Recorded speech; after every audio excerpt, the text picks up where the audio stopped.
47편 고라 자손의 시. 모두 박수치며 환호성을 올려라. 하나님을 목청껏 찬양하여라. 지극히 높으신 하나님, 땅과 바다 아우르시는 놀랍기 그지없으신 분, 적들을 진압하고 민족들을 우리 발 아래 굴복시키신다. 우리를 대열 맨 앞에 세우시니 우리는 상받는 야곱, 그분의 사랑을 받는 자들. 하나님이 산에 오르실 때 환호소리 들리고 산 꼭대기에서 순양의 뿔나팔 소리 울려 퍼진다. 하나님께 노래하여라. 크게 노래하여라. 우리 왕이신 분께 노래하여라. 찬양을 불러라. 그분은 온 땅의 주인. 하나님께 최고의 노래를 불러드려라. 그분은 문민족의 주인, 산들의 왕이시며 군주이신 분. 온 세상에서 모이는 제후들 모두가 아브라함의 하나님의 백성들. 땅의 권력자들도 하나님의 것. 주님은 만유 위에 우뚝 솟으신 분.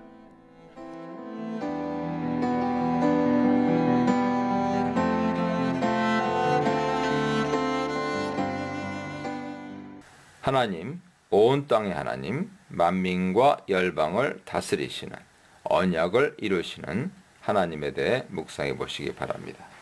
시인은 만민을 불러 하나님께 손뼉을 치며 즐겁게 환호하라 합니다. 손뼉을 치며 즐겁게 환호하는 것은 왕께 드리는 행동이죠. 유다 왕 요아스가 왕으로 등극할 때 백성들이 박수를 치며 만세를 부릅니다. 시편 98편 6절 8절에서는 왕이신 여호와 앞에서 큰 물은 박수하며 산악은 즐겁게 노래하라고 명합니다. 1절에서 만민들에 대한 찬양 초청이 나오고요. 2절로 4절에서는 찬양의 이유가 나옵니다. 시인이 왕께 드리는 행동으로 여호와를 맞이하라고 만민을 부르는 이유는 2절이 키로 시작하면서 그 이유를 제시하는데요.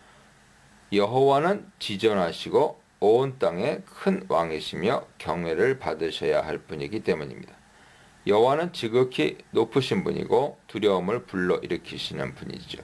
온 세상을 다스리시는 크신 왕이시므로 만민이 손뼉을 치며 즐겁게 찬양해야 합니다. 3, 4절은 지극히 높으시고 세상을 다스리는 크신 왕 여호와께서 어떤 일을 하셨는지 보여주죠. 놀랍게도 여호와께서는 이스라엘에게 승리를 주시고 이방 나라들을 완전히 정복하여 복종하게 하셨습니다. 그리고 이스라엘을 위하여 가나안 땅을 기업으로 선택하셨습니다. 이 내용은 여호수아 지도 아래 가나안 땅을 정복하기 시작하여 다윗 시대 약속의 땅을 다 얻은 완전한 정복에 이르기까지 이스라엘이 가나안 땅을 정복한 역사를 가리킵니다. 말하자면 이스라엘이 가나안 땅을 정복하여서 그들의 소유로 삼게 하신 것은 여호와 통치의 특별한 예시라고 할 수 있습니다. 여호와께서 이스라엘에게 승리를 주시고 가나안 땅을 택하여 주심은 온 땅의 왕이신 여호와의 주권적인 역사지요. 이것이 왕 되신 여호와의 통치를 드러내는 가장 중요한 사건입니다. 그리고 온 땅의 크신 왕 여호와께서 이스라엘에게 승리와 기업을 주신 것은 이스라엘을 사랑하시기 때문입니다. 이스라엘이라는 이름 대신에 야곱이라는 이름을 쓰는 것은 인간적인 면을 강조하는 것이죠. 야곱은 여호와가 사랑하시는 자입니다. 말라기 1장 2절, 로마서 9장 13절 보세요. 여호와가 야곱을 사랑하심으로 승리와 기업을 주신 것은 야곱의 영광입니다. 5절은 여호와 하나님께서 즐거운 함성과 나팔 소리가 나는 가운데 올라가셨다고 말합니다.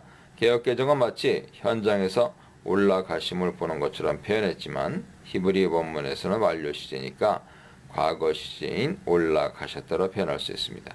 그런데 하나님께서 어디로 올라가셨는지 목적지가 나와 있지 않죠. 여러 가지 많은 견해들이 있습니다.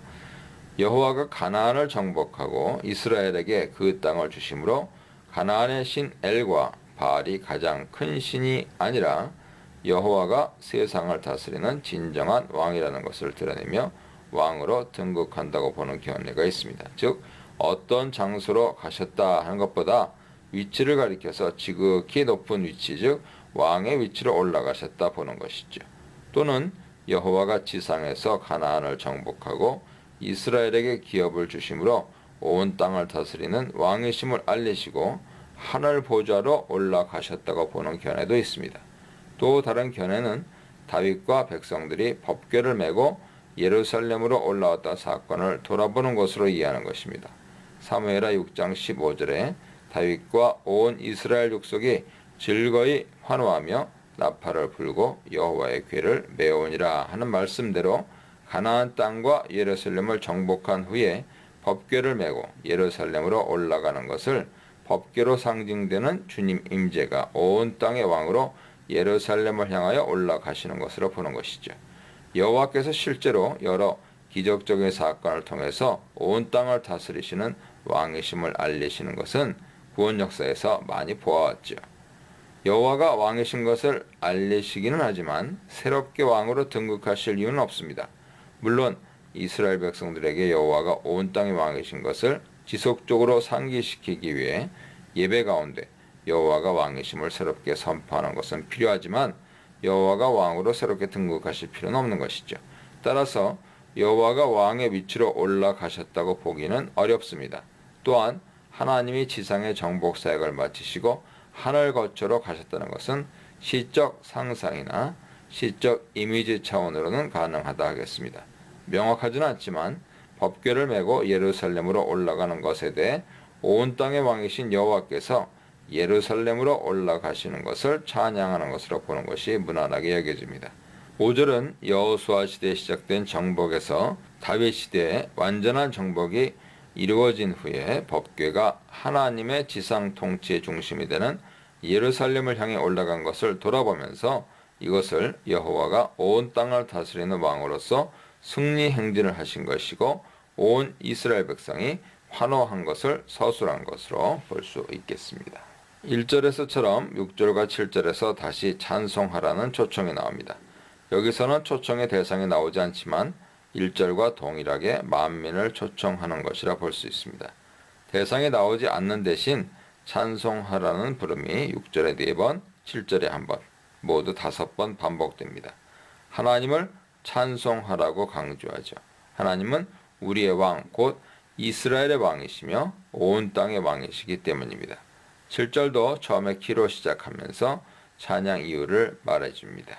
찬양의 이유 뒤에 다시 한번 찬양 초청이 나오는데 지혜의 시로 찬송하라고 합니다. 지혜의 시는 뛰어난 솜씨로 정성스럽게 지어진 아름다운 노래라고 할 수 있습니다. 온 땅의 왕으로 다스리시는 하나님을 깊이 묵상하며 그의 크고 지극히 높으심을 찬양하는 노래인 것이죠. 8절은 7절에 온 땅의 왕이심을 더 구체적으로 설명하고 있습니다. 하나님께서 뭇백성을 다스리시며 그의 거룩한 보좌에 앉으셨습니다. 보좌는 하나님 통치에 대한 은혜로서 하나님이 거룩하심으로 뭇백성을 다스리신다는 것입니다. 하나님의 거룩하신 통치의 귀결은 뭇 나라의 왕들과 통치자들이 모여 아브라함의 하나님 백성이 되는 것입니다. 왕과 통치자들은 백성들의 대표므로 여기에 모든 백성들이 포함됩니다. 하나님께서 땅의 모든 족속이 너로 말미암아 복을 얻을 것이라고 아브라함에게 하신 약속이 이루어진 것이죠. 야곱을 사랑하셔서 야곱에게 주었던 영광이 이스라엘에게 한정된 것이 아니라 이방 백성에게도 열려있는 것입니다. 모든 통치자들은 다 하나님께 속하여 하나님 백성이 되고 하나님을 더 높일 것입니다.